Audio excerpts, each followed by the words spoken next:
For the first time since its opening in 1986, the M25 motorway is completely closed, and hopefully today we're going to see the motorway in a way it's never been seen before, empty. It's a rare opportunity if you ask me, and whilst we look at that, I'll explain a bit as to why it was closed. The closure of the M25 happened between the 15th and 18th of March 2024 and is actually the first of 5 full closures we can expect over 2024.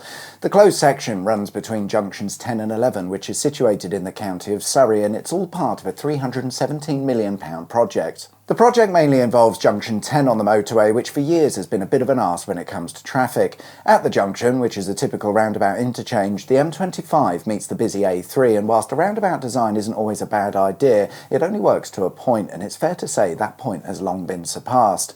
Oh, and of course they added traffic lights, which makes the whole thing pointless. All in all then, by today's standards, it's a suboptimal junction, but rejoice, National Highways have come up with a solution which they're hard at work constructing as you watch. It was supposed to cost £160 million, but in the end it was decided it would cost £317 million.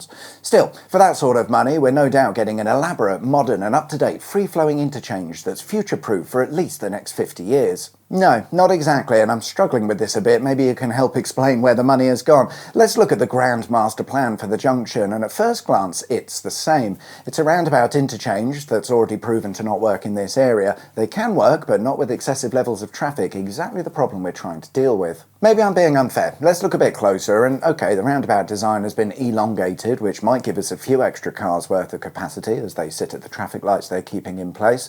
The motorway slip roads are to have an additional lane added because, as all studies have shown, this is exactly the way to solve traffic issues, but at least there will be free-flowing dedicated left turns on all of the roundabout approaches, something that was missing before. They're also adding an additional lane to the A3, but only along a short distance. It's hardly worth the effort. And that's about it. £317 million. Cheers. Will any of it make any difference to the traffic? I highly doubt it. It's the wrong sort of junction for the traffic numbers and it needs a complete rethink, but that sounds like far too sensible an idea. Oh, and did I mention that their master plan is only future-proof for the next 10 years, at which point they'll spend a load of money doing the same shit again. That's some mildly impressive security fencing alongside the motorway. It doesn't really work if you leave the access gates open.